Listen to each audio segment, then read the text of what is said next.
I want to talk about some of the best places to put a blind and how we stick ours in. And this is this first one right here, and I like this because it appeals to most people. These Ghillie blinds are incredible. Heavy vinyl with Ghillie adhered to it, and they blend in. It's very soft to look, no shine to it. But this blind you can see is just on a platform. It's level to the ground. We had to put the platform in because it goes downhill really fast. Wouldn't matter if we're putting a pop-up on here, Ghillie blind. The Ghillie blind I like, it's a full steel frame, 3 times heavier than the pop-up material, so very weather resistant. You can put a heater in here. But you really have to match your blinds into the conditions. So what we like about this is we have a hidden food plot that runs left to right for over 100 yards down below. That food plot at most is only 30 to 35 feet wide at its widest spot. And it's meant to have deer travel back and forth. What's really cool about this, it's full bedding. We never enter down below. Big food plot over there, water hole in between this food plot and the big one. So it really sets up a chain of small food, hunting plot, water hole, big food, and then they go out to the ag after dark. So we're setting this in and matching it to the conditions of the habitat around it, meaning we're not forcing this in here. We're not saying, well, we have a 10-foot platform, so we're gonna put a 10-foot platform right here and get that blind out and visible. This isn't like you see on the Outdoor Channel, folks. This isn't Iowa, Kansas, some of the big buck states. I call them Fantasyland states where you can get away with a lot.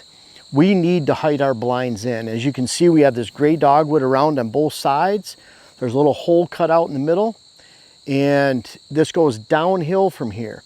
If we put this on even a 5-foot platform, this sticks out like a big block square, and you have a mature buck down there. He hasn't seen it very often. He's coming in late September, October. He looks up and sees this big block that's unnatural. He is not going to like it. He might not come back for 2 or 3, 4 weeks during the daylight, and he could really ruin his opportunity to be in this entire area. So we got to be very careful. That means low profile. I do not want to see the food plot until I actually come back in here, zip it up, open this door, and look out the front through the windows and look down into that food plot. I want to be able to sneak in up until that point. I do not want to be able to see the food plot coming in. If we had this on a stand, not only would we be able to see under the blind, we couldn't use the blind for cover getting in, but any deer down there would watch us climb. Even if it's 5 feet up, they're going to look through, see our legs going up through there. Yeah, we could block it off, but the point is I want this to be low profile and hidden. And this is not only a great spot because we have really good access in and out. That's so critical. We're not spooking deer in or out. It gives us a glimpse at deer going by. Perfect bow hunting opportunity in a non-tree area. And it's a great use for the blinds. And with morning thermals going up right here, we'll have a money stand during the morning. We can get in here post daybreak, stand entrance, get along the ag field, not spook deer because it's after daylight. We can sit here for the evening time. We're facing towards the east. We have good east winds coming in, blowing back up here. Just solid, steady east winds would be perfect for an afternoon sit. So we'll get away with hunting afternoon, evening, blowing our scent into a non-deer area right up here. They're more in the flats and distant portions of the ag up there. So a really good start to not only a good blind setup, but where to put your blind and why. And you don't have the expense of some of our more expensive, higher resource, harder to get in fiberglass rednecks, which we love, but it takes a lot more resources of time and certainly more money to get in.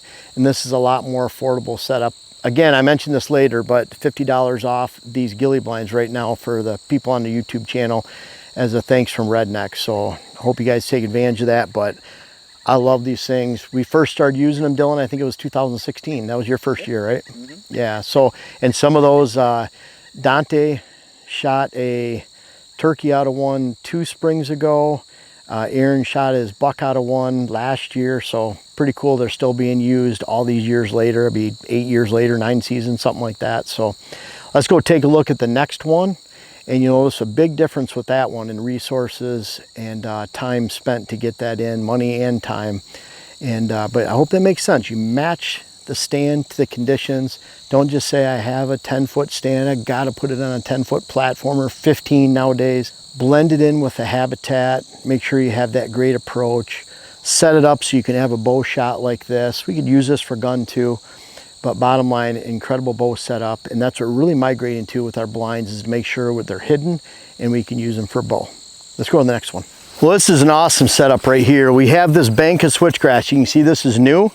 This was newly planted this year. We actually didn't even throw the seed down till probably late May, somewhere around there, but it's coming in really good. And it's enough to where we have some broadleaf in here, but it's not shading out the switchgrass. So we've chose to leave it alone. Next May, early May, when this starts to green up and we get that broadleaf coming up just a little bit before the switchgrass, we'll mow it. We'll hit this with about 1 pint per acre of 2,4-D sometime in early June. And this switchgrass right here will be over my head by this time, early September next year. So we're walking through this switch in this bank to get down to this redneck, and that makes everything back here very hidden. This is the king supreme of our setups right here. 10-foot platform, fiberglass blind. In fact, they're 6x7s. They're incredibly comfortable. And what I really like about this is we can get in here, and if you see all this brush around, all these logs, all the brush that's growing around, lots of box elder, we didn't have to go past this brush line. We came down this hill onto this bench. It wasn't bad to get this in here. Pretty easy with a skid steer, but that's a lot more resources than that ghillie blind we just looked at. Bottom line is though, we can come in here and we're very hidden. We're coming in on this flat, so it's hard to see over the lip, and we actually start climbing up on the hillside a little bit, and you see all this brush we have. It's just naturally extremely hidden, getting in, climbing up, and then we're looking over the brush for our shots. 5 foot I don't think was enough. We wanted to get the 10-footer so we could see down the hillside. It drops off so steep. We can come in here with a shotgun or muzzleloader and get great shots now. Because it's up 10 feet, we're getting now great shots down 80 to 100 yards instead of 50, 60 yards. So it really extended our range by getting it up. And then we have brush to shoot over on this side. It flattens up a little bit more here. We wanted to get shots over there, and we can do so by it being 10 feet up, and we're not sacrificing the cover getting in here. This is well planned.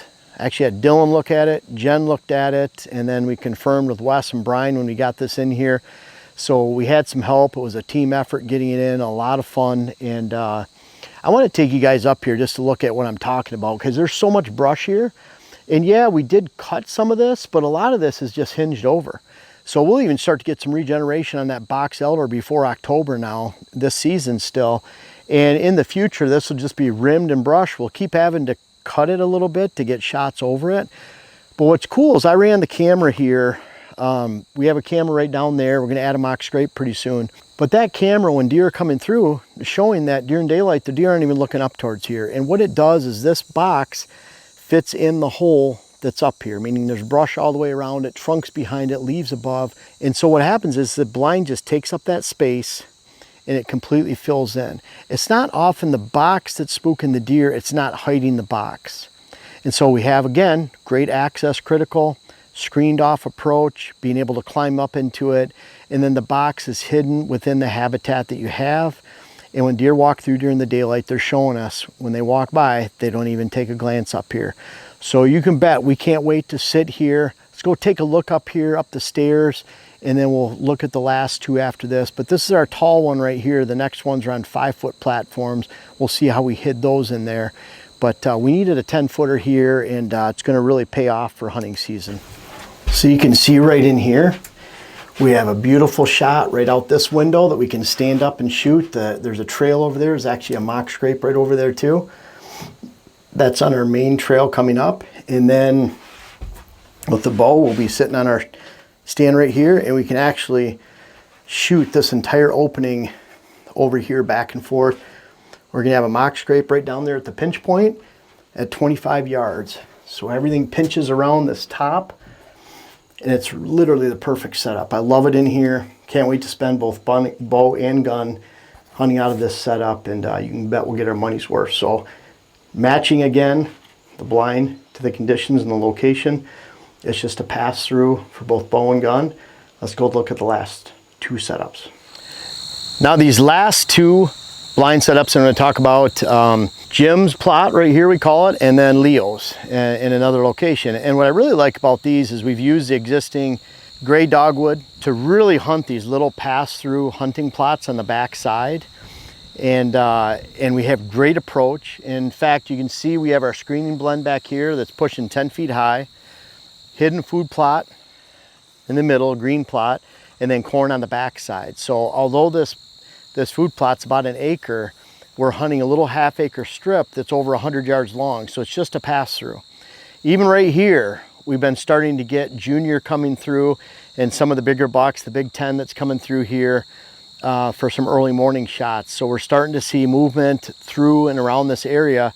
And a lot of that has to do with we've created diversity pockets out there. We have switchgrass. We're turning about 7 or 8 acres that was real open, and we're starting to cap that off with a lot of cover. It's been filling in nicely. And so that means deer are using this area in the heart of this little piece that sticks out a whole lot more. So we're excited about it. But bottom line is, Leo's and Jim's, we've been setting these in. You can see the gray dogwood. This gray dogwood's kind of short. It's actually going to grow. You can see some of it will get taller, but it'll be up to, typically that gray dogwood will grow about to that horizontal window on the redneck blind. So that redneck blind will be completely encased. We have great access in and out, so we're not spooking deer. It's a great bow shot, but then we can cover the whole length right here with a gun. Leo's plot, we're limited to probably 60, 70 yard shot at the most. Perfect for bow hunting, and it's the same scenario. We have a giant strip of switchgrass right here. We have red cedar and gray dogwood starting to fill in this area right here. Perfect pheasant habitat. We have the long line of switchgrass, a long line of shrubs, some evergreen conifer cover, another patch of red cedar over here. And then that screening down there, once everything fills in out here, we'll get rid of the screening and turn that into all food plot, and we'll use that gray dogwood. That gray dogwood extends for another 10, 15 feet in front of the redneck blind. So we'll actually in the future have to trim out shooting holes so we can get there. We have a corner window looking right down straight across for a great bow shot, vertical bow shot. And so we're all set up here and we can't wait. Leo's is just the same. We've had some beautiful encounters and some great hunts out of Leo's in the past. And as you can see, these are just 5-foot platforms. The worst thing you could do in this situation is you have all this cover to walk in. You can get up and out of the blind without spooking deer. And then you put a 10-foot stand in here and the deer just watching us climb above the cover to get in. Instead, we match the height of the blind to the existing cover so that we can sneak in, get into the blind quietly, and then look out of the window. That's the first time we can actually see the deer that might be out on that food plot. So really great to be able to get in and out, not spook deer, very stealthy, and great setups on these 5-foot platforms. And kind of like the Ghillie blind we looked at first, where it's on that platform and it's at ground level. Just height it in. We can't afford to lift that any higher because it slopes down. It'd be easy to see that for the deer looking back up. Where this is a little bit flatter, we can use the existing cover to hide ourselves. 5 foot is a great fit for Jim's and Leo's. Platform for the Ghillie blind, a 10-footer off that bench in the southwest corner of our property, and we're all set. Bottom line is all these blinds, huge investment, and what we're finding, the more and more we install, it doesn't matter if it's a much more affordable Ghillie blind.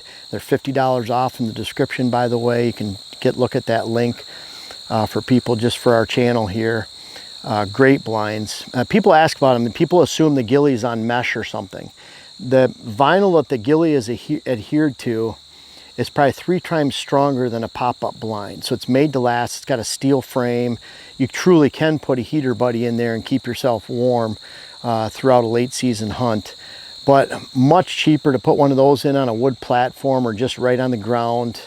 And of course you have the greater expense of these, but regardless, it's a lot of work to get them in. It's a lot of cost depending on what your income level is.